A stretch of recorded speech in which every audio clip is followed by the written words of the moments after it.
The fifth and final step of the one-handed backhand progressions is to start in the ready position, pivot, turn your shoulders, and get your racket back so that you end up in the body position we started the previous video in, video number 4.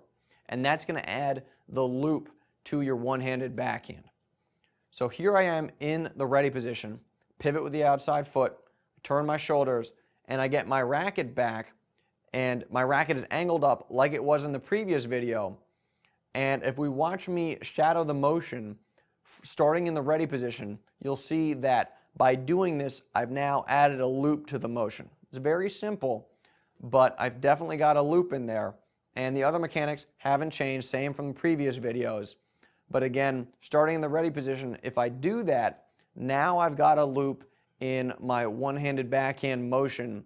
And this is a fundamentally sound one-handed backhand. You don't have to add anything else to this motion if you don't want to. You'll be able to hit a perfectly fine one-hander. Starting in the ready position, I'm going to hit a quote-unquote full backhand, a full one-handed backhand. I'm going to have that loop in there. And the way I get my loop in there, starting in the ready position, if I pivot, turn my shoulders, and then take my racket back so that now, if we freeze it, I'm in the position I was in the previous video, the top of the loop, so to speak. That's going to add the full loop to the motion. So if we rewind it to the ready position and we watch me hit a couple of these at full speed, you'll see that I've got that loop in there now. By pivoting, turning my shoulders, and taking my racket back to the top of the loop, when I drop it down and then swing forward, you'll see that I've got a nice little loop in there, a very basic loop. Let's clip to the back perspective and watch it from here. Again, when I pivot and turn my shoulders, I'm at the top of the loop, and then I drop the racket down and swing forward. And not trying to hit hard yet, still at the service line, just trying to work the technique. But I clearly have a loop in there. Again, a very, very basic loop, and I'm just trying to work the fundamentals, work the technique.